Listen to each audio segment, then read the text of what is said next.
नमस्कार दोस्तों, जय हिंद, वंदे मातरम। एक बार फिर से आप सभी का बहुत बहुत स्वागत है आपके अपने YouTube चैनल एग्ज़ाम ट्रिकी में। बात करेंगे टीचिंग अप्रोचेस एंड स्ट्रेटजीज़ के यूनिट 2 की। और भैया यूनिट 1 जो था उसको अपलोड कर दिया गया था। अगर आपने नहीं देखा है तो प्लेलिस्ट में जा कर के देख लीजिएगा, वहाँ पर आपको मिल जाएगी वीडियो। इसके बाद बात करते हैं हम लोग concept and components of individual या इंडिविजुअलाइज्ड एजुकेशन प्रोग्राम, आईईपी की बात करेंगे। तो कहेंगे भाई आईपी क्या है और आईएफएसपी क्या है, आईपी क्या है और आपका आईएफएसपी क्या है, इंडिविजुअलाइज्ड फैमिली सपोर्ट प्रोग्राम। या हम यहाँ पर क्या होता है, प्रोग्राम कहीं प्लान भी लिखा होता है। तो आप दोनों लिखोगे, दोनों आपके सही माने जाएंगे। आपको सिलेबस में ही आपको प्रोग्राम और प्लान जो है वो लिखा मिल जाएगा अलग अलग तरीके से। तो हम कहेंगे व्यक्तिगत शिक्षा कार्यक्रम यानी कि आईईपी एक अनुकूलित शैक्षिक योजना है जिसे दिव्यांग छात्रों की विशिष्ट आवश्यकताओं को पूरा करने के लिए डिज़ाइन किया जाता है। क्या होता है कि व्यक्तिगत रूप से बच्चे की आवश्यकता और क्षमता को देखते हुए उसके लिए अनुकूलित शिक्षण सहायक सामग्रियाँ तैयार की जाती हैं, जिससे भैया क्या होता है, बच्चा बेहतर रूप से सीख सके और क्या कर सके, हम उसकी प्रगति की निगरानी भी कर सकें। कितना उसने अभी तक सीखा है इसकी भी निगरानी कर सके।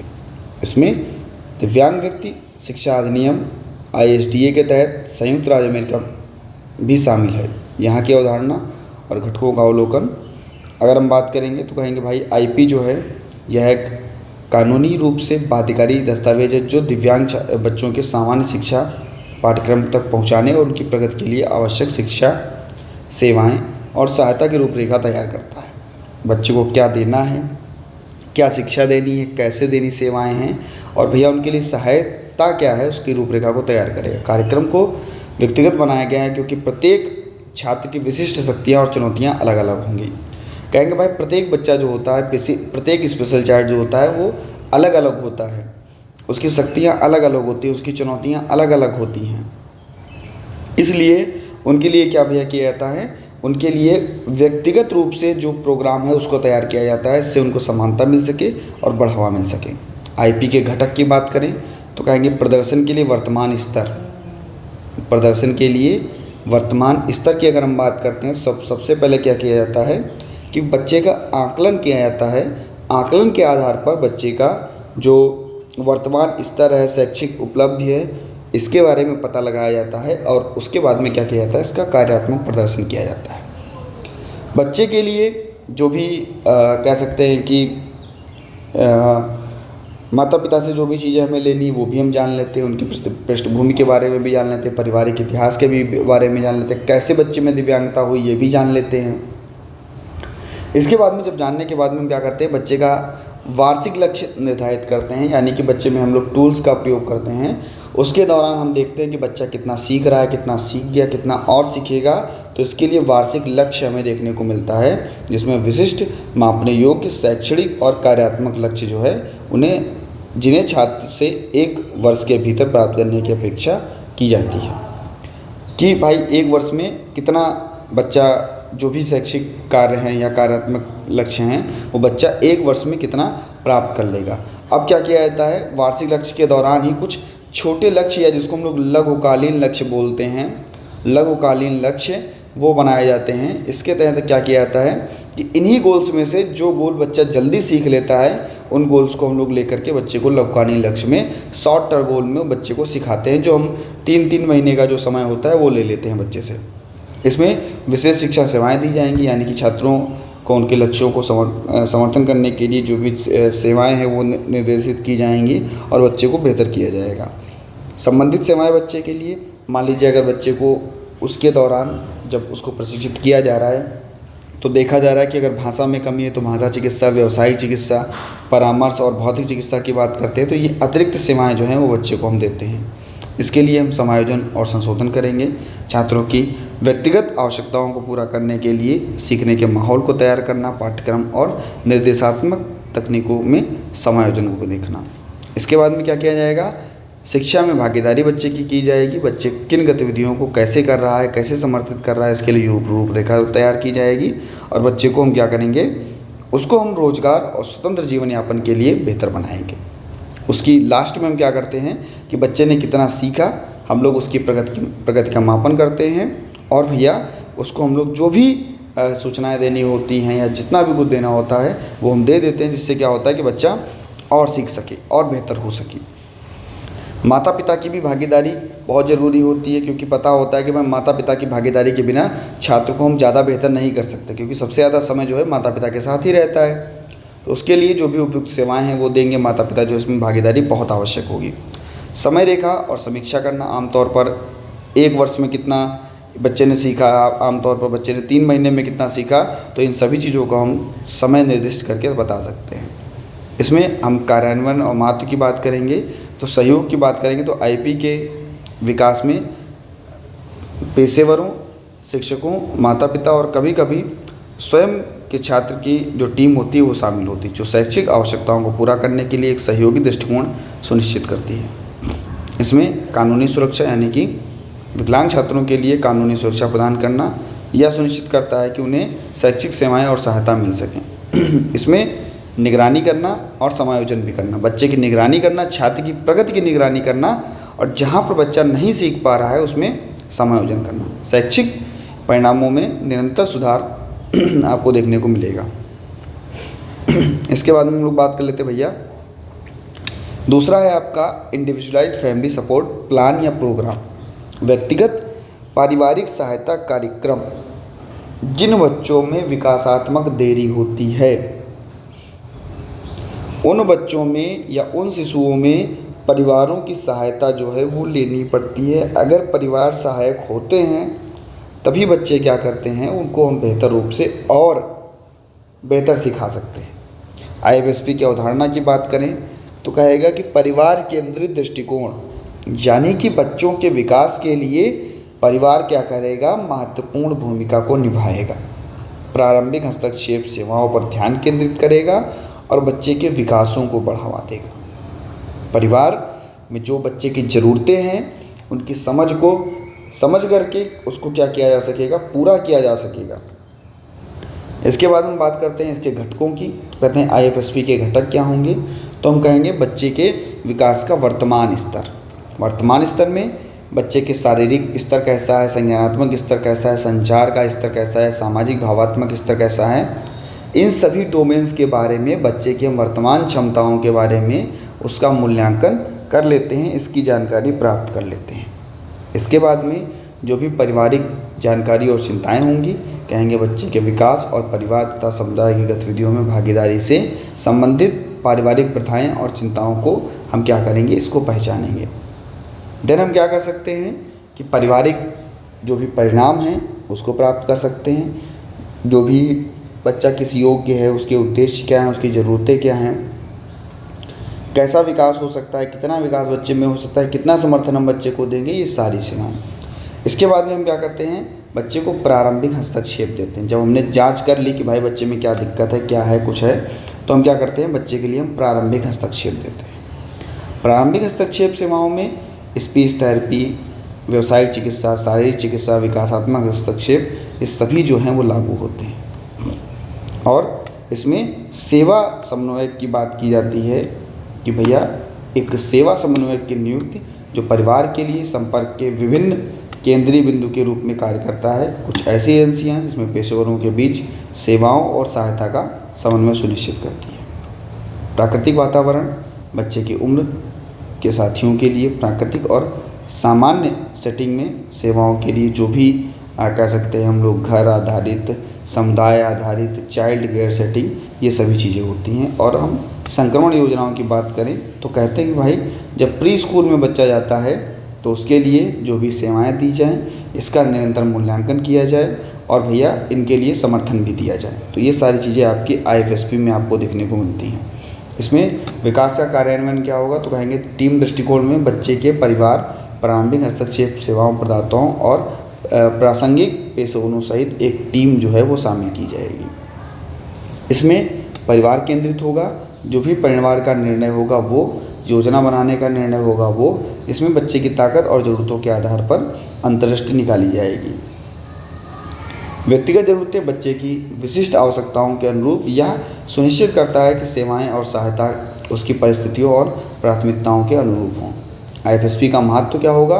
तो बच्चे के प्रारंभिक हस्तक्षेप करने में IFSP जो है वो महत्वपूर्ण भूमिका निभाता है, क्योंकि बच्चा सबसे पहले घर पर रहता है और घर के माता पिता अगर बच्चे पर ध्यान देते हैं तो क्या होता है, बच्चा अच्छा बन जाता है और उसको समर्थन भी मिलता है। तो सबसे पहले हम प्रारंभिक हस्तक्षेप की जो सेवाएं हैं वो भी लागू करते हैं परिवार के द्वारा।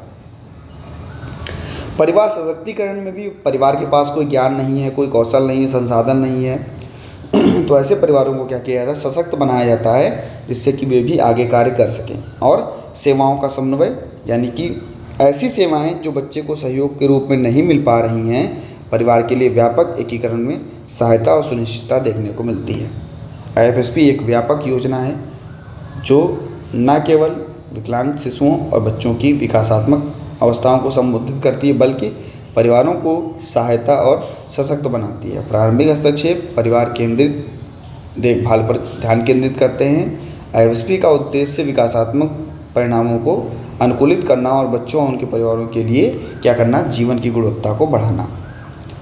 ये था आपका IP और IFSP। ये दोनों आपके लिए, IP क्या है और IFSP क्या है, ये दोनों आपके लिए वेरी वेरी इंपॉर्टेंट थे, दोनों आपके लिए बहुत इंपॉर्टेंट थे। इसके बाद में घर आधारित शिक्षण, विद्यालय, विशेष विद्यालय सेटिंग, समावेशी विद्यालय सेटिंग के लिए एक व्यक्तिगत IP को विकसित करना, जिसमें प्रत्येक छात्र की विशिष्ट आवश्यकताओं को पूरा किया जाए और इसमें रणनीतियों को भी शामिल करना है। तो हम कहेंगे विशेष विद्यालय सेटिंग में क्या किया जाएगा, सबसे पहले समूह शिक्षण की बात होगी। तो हम कहेंगे कि संरचित समूह शिक्षण ऐसी गतिविधियाँ या योजनाओं को बनाए रखना जो समूह की विशिष्ट आवश्यकताओं और क्षमताओं को पूरा करती हैं। दृश्य सहायता में समझ और भागीदारी में सहायता के लिए दृश्य अनुसूचियाँ, चार्ट, संकेतों का उपयोग किया जाएगा। जब बच्चे को शिक्षण कराया जाएगा, बहुसंवेदी दृष्टिकोण अपनाया जाएगा, जहाँ पर बच्चे के लिए दृष्टि, ध्वनि, स्पर्श करके इंद्रियों के माध्यम से शामिल गतिविधियों को शामिल किया जाए और सहकर्मी सहायता दी जाए, यानी कि सामाजिक कौशल और सहयोग को बढ़ावा दिया जाए। सहकर्मी बातचीत और सहायता को प्रोत्साहित किया जाए। इसमें दूसरा आपका व्यक्तिगत निर्देशन में अगर हम बात करें तो व्यक्तिगत निर्देशन में हम कार्य विश्लेषण करते हैं। कार्य विश्लेषण में कोई भी प्रबंधित चरण होंगे उसमें हम क्या करते हैं, उनको हम छोटे छोटे भागों में तोड़ लेते हैं और फिर हम लोग क्या करते हैं, व्यक्ति का मार्गदर्शन करते हैं, उसको सिखाते हैं। इसके लिए अनुकूलित सामग्री, ऐसी सामग्री और संसाधनों का उपयोग करेंगे जो छात्रों की सीखने की शैलियाँ और क्षमताओं को अनुकूलित करेंगी, बढ़ाएंगी। इसमें भैया प्रेरणा और सुदृढ़ीकरण में कहेंगे सीखने का समर्थन देना बच्चे को और स्वतंत्रता को प्रोत्साहित करना और सकारात्मक दृष्टिकोण को बनाए रखना। यहाँ पर जब अनुकूलन हम बच्चे को देते हैं तो सीखने की जो भी शैलियाँ होंगी, जो भी बच्चे का स्तर होगा उसके अनुसार ही अनुकूलन देंगे। छोटे समूह में अगर बात करें तो यह छात्रों की क्या है, सामान्य लक्ष्य की ओर बच्चे को बेहतर करती है और टीम वर्क पर ध्यान देती है, संचार को बढ़ावा देती है, टीम वर्क को बढ़ावा देती है। छोटे समूह के भीतर जो भी व्यक्तिगत आवश्यकताएं हैं इनको पूरा करना, इसके लिए जो भी आवश्यक गति और जटिलता का समायोजन करना। इसमें हम कह सकते हैं बड़े समूहों में तो कह सकते हैं दृश्य सहायता बच्चे को दे सकते हैं। छात्रों के लिए जुड़ाव और समझ के लिए दृश्य सहायता और प्रदर्शनों का उपयोग, इंटरैक्टिव गतिविधियों का उपयोग, जिसमें ध्यान बनाए रखने, भागीदारी को प्रोत्साहित करने, गेम के माध्यम से, सिमुलेशन के माध्यम से इंटरैक्टिव गतिविधियों को शामिल करके इनको हम बेहतर कर सकते हैं। दिनचर्या और पूर्वानुमान में क्या होगा कि भाई जो भी दिनचर्या है उसकी सेटिंग को स्थापित करेंगे, बच्चे को बेहतर बनाएंगे। इसके बाद में हम लोग अभी तक विशेष स्कूल की बात कर रहे थे, अब हम लोग समावेशी स्कूल सेटिंग की बात करेंगे। तो समावेशी स्कूल में सार्वभौमिक डिज़ाइन, यानी कि शिक्षण के लिए UDL modern universal design for learning का प्रयोग किया जाएगा, जहाँ पर सभी के लिए समायोजित जो लचीला शिक्षण पद्धतियाँ हैं उसको अपनाई जाएगी। बच्चों की सहयोग शिक्षण में बढ़ावा मिलेगा। जब लचीली शिक्षण पद्धतियाँ अपनाई जाएंगी, सभी के लिए शिक्षा दी जाएगी, ऐसा सार्वभौमिक डिज़ाइन तैयार किया जाएगी कि भाई सभी को शिक्षा मिल सके, तो उसके लिए सहयोगी शिक्षण भी, उसको भी बढ़ावा मिलेगा। इसकी क्षमताओं और छात्रों के लिए विशेष सहयोग को बढ़ावा मिलेगा, इसको प्रोत्साहित किया जाएगा और ये भैया सीख सकेंगे। इसमें भैया विभेदित निर्देशन करना, इसमें हम कह सकते हैं कि शिक्षण लक्ष्यों को बनाए रखने के लिए व्यक्तिगत छात्रों की आवश्यकताओं को पूरा करने के लिए सामग्री, प्रतिक्रिया और उत्पादों को संशोधित करता है। इसमें क्या कर सकते हैं, व्यक्तिगत निर्देशन में व्यक्तिगत शिक्षण योजनाएं बना सकते हैं। प्रत्येक बच्चे के लिए शक्ति, रुचियां और चुनौतियों को देखते हुए रणनीतियां बनाई जाएंगी। हम लोग सहायक प्रौद्योगिकी का उपयोग कर सकते हैं, बच्चे को पढ़ाने के लिए स्वतंत्र समर्थन कर सकते हैं और उपकरणों का प्रयोग कर सकते हैं। प्रतिक्रिया और प्रतिबिंब यानी कि छात्रों को उनके सीखने की प्रगति और चिंतन और व्यक्तिगत लक्ष्य को निर्धारित करते हुए निरंतर प्रक्रिया का अवसर जो है वो दे सकते हैं। इसके छोटे समूह जो होंगे वो निर्देशित होंगे, यानी कि लचीला समूहीकरण छात्रों की ज़रूरतों और सीखने के उद्देश्य के आधार पर छोटे समूह में इसको बांटा जाएगा और भैया इसको समायोजित किया जाएगा। सहकर्मी ट्यूटरिंग का प्रयोग कर सकते हैं। कोई भी शिक्षक आए, बच्चे को बारी बारी से पढ़ाए और उसके बाद में जाए, यानी कि शैक्षिक और सामाजिक विकास बच्चे का बेहतर होगा। और भैया सहकारी शिक्षण भी बच्चे को दिया जा सकता है। बच्चे एक दूसरे के साथ में कार्यों को करें, यानी कि छात्रों के साथ में चीज़ों को साझा करें, उनके साथ में रणनीतियाँ बनाएं, उसके साथ में प्रोत्साहन करें, सामाजिक कौशल और शैक्षिक कौशल की उपलब्धि को बढ़ावा मिले। बड़े समूह का निर्देशन किया जाएगा जो सक्रिय जुड़ाव को बेहतर करेगा, सभी छात्रों को सीखने की प्रक्रिया शामिल करना और भैया सिमुलेशन या वाद विवाद या इंटरेक्टिव निर्देशात्मक रणनीतियों को अपनाना।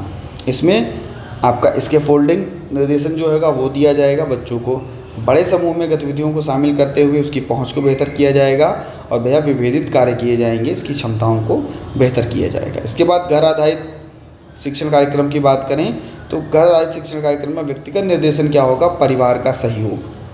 भाई घर पर सबसे ज़्यादा किसका सहयोग, तो हम कहेंगे परिवार का सहयोग होगा। जो गतिविधियां कराई जाएंगी परिवारों को शामिल करके उनके बच्चों की दिनचर्या को एकीकृत किया जाएगा।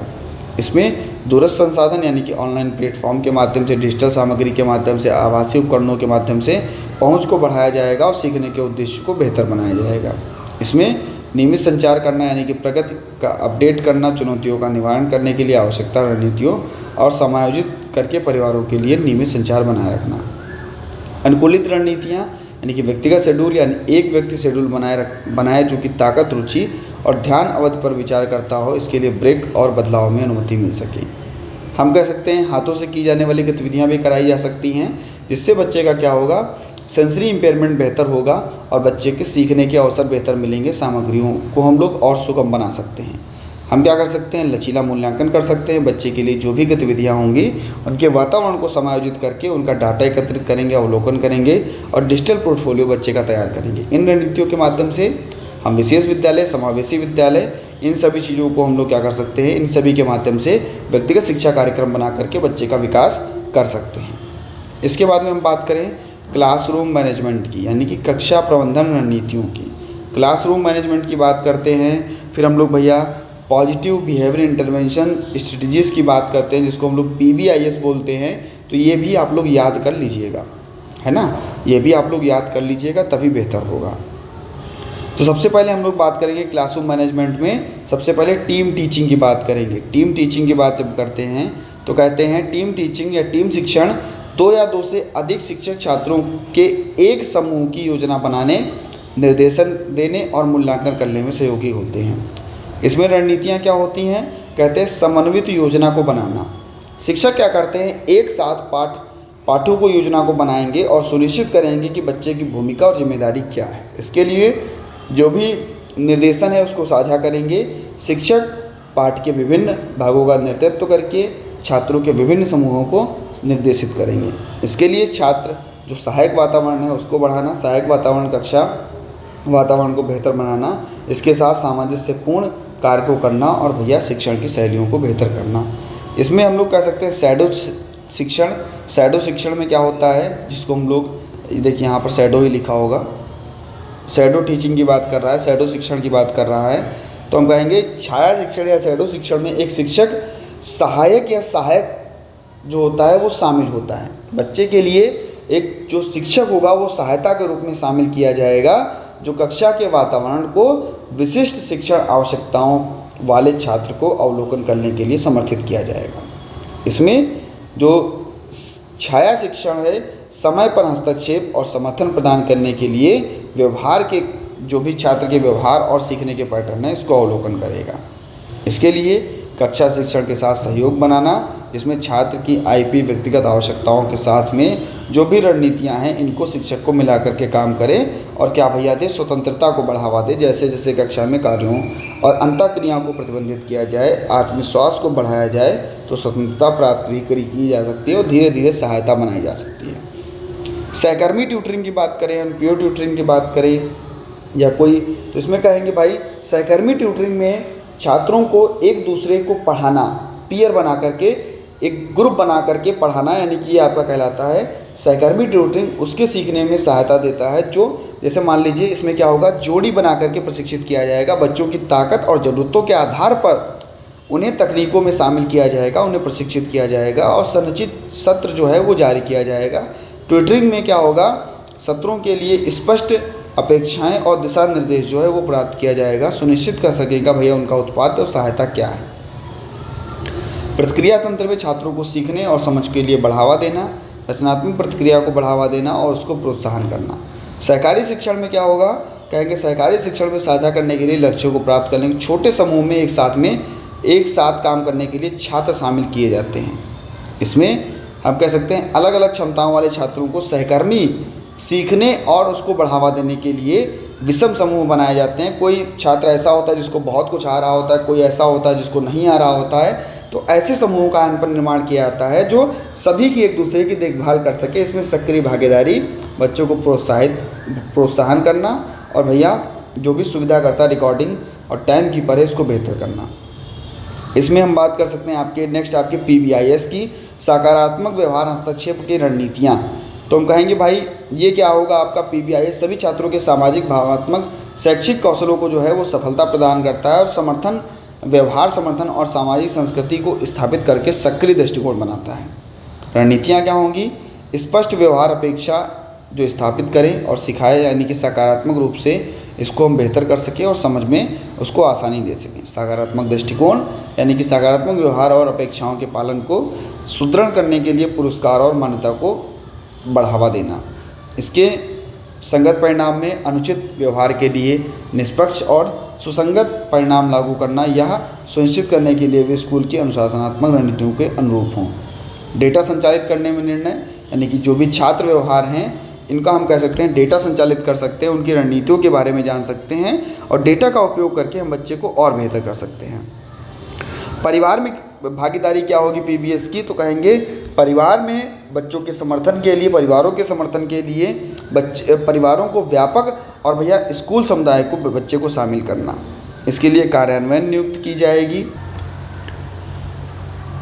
कार्यान्वयन युक्तियों में क्या होगा भाई, जो पेशेवर होंगे उनका विकास किया जाएगा, यानी कि ऐसी रणनीतियों को प्रभावकारी शिक्षकों और कर्मचारियों के माध्यम से प्रशिक्षित किया जाएगा और भैया पेशेवरों को विकास करके उसको नया अवसर दिया जाएगा।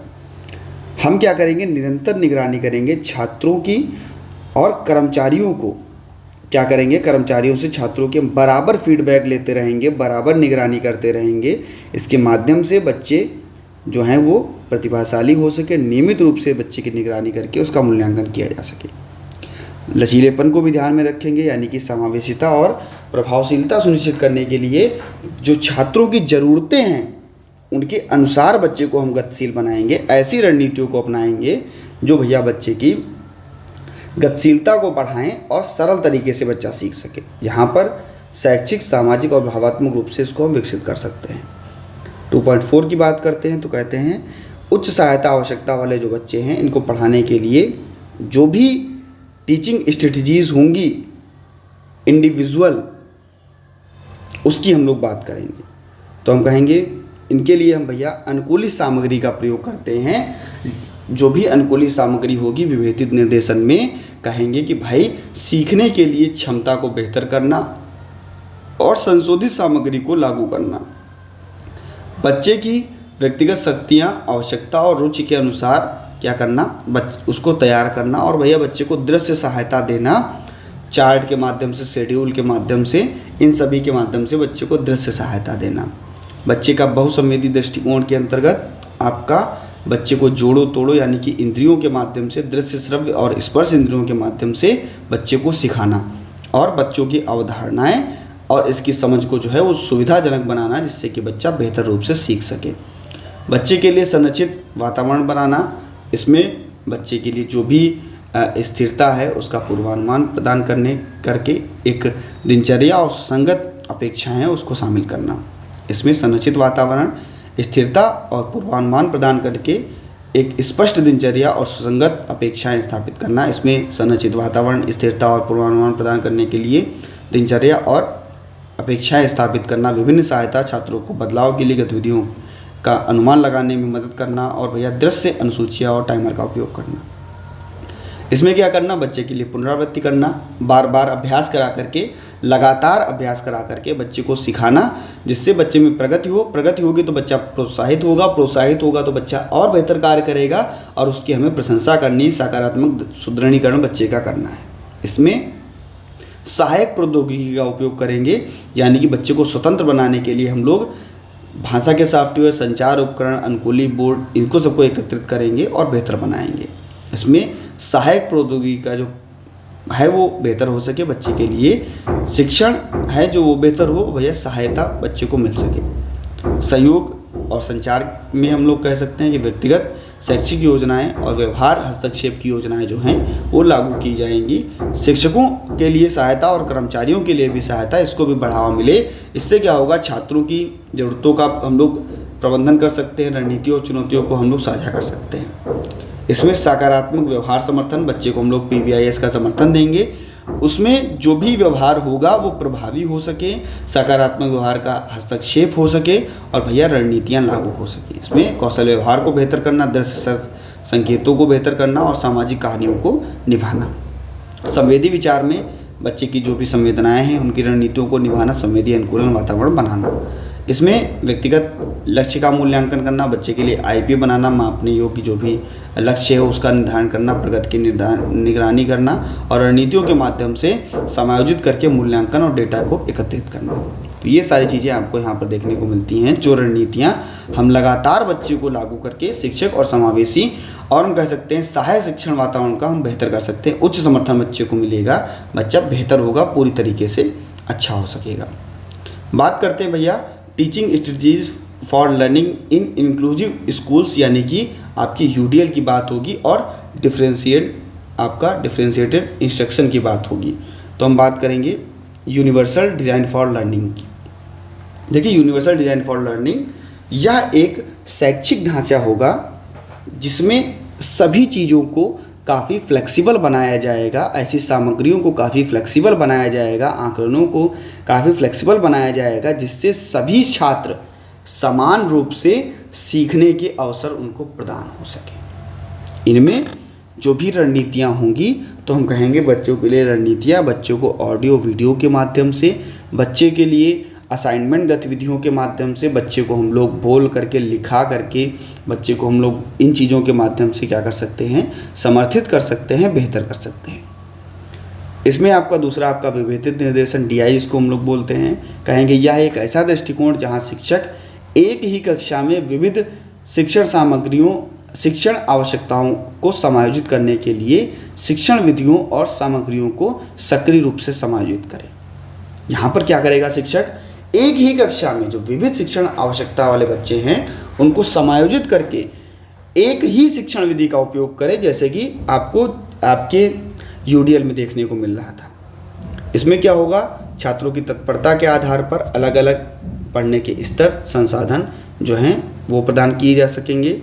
बच्चे के लिए वैकल्पिक रणनीतियाँ, जैसे कि छोटे समूह में कार्य करना, हाथों से की जाने वाली गतिविधियों को करना, या उत्पादन में छात्रों को अलग अलग सीखने के तरीके, जैसे कि लिखित रिपोर्ट, मौखिक रिपोर्ट, दृश्य परियोजना, इसके माध्यम से। समावेशी सेटिंग के माध्यम से जो भी UDL है उसमें हम कह सकते हैं। और इसमें एकीकरण की बात करें तो UDL भी पाठ्य योजनाओं को एकीकृत करने के लिए सहयोग करता है और ये सुनिश्चित करता है कि भैया वे विविध आवश्यकताओं को पूरा करें। दूसरा क्या होगा, दोनों मिलकर के भैया क्या करते हैं, लचीलापन का निर्माण करते हैं, बच्चे के जो भी सीखने के अवसर हैं उसको देते हैं और भैया ऐसी रणनीतियों को बनाते हैं जिससे कि सभी बच्चे सीख सकें और भैया उनको व्यक्तिगत निर्देशन मिल सके, बेहतर हो सके, उनकी क्षमताएं बढ़िया हो सके। इसमें भी दोनों में निरंतर मूल्यांकन किया जाता है। इसके माध्यम से बच्चे की प्रगति का मूल्यांकन किया जाएगा, उसकी समझ को स्थापित किया जाएगा और बेहतर किया जाएगा।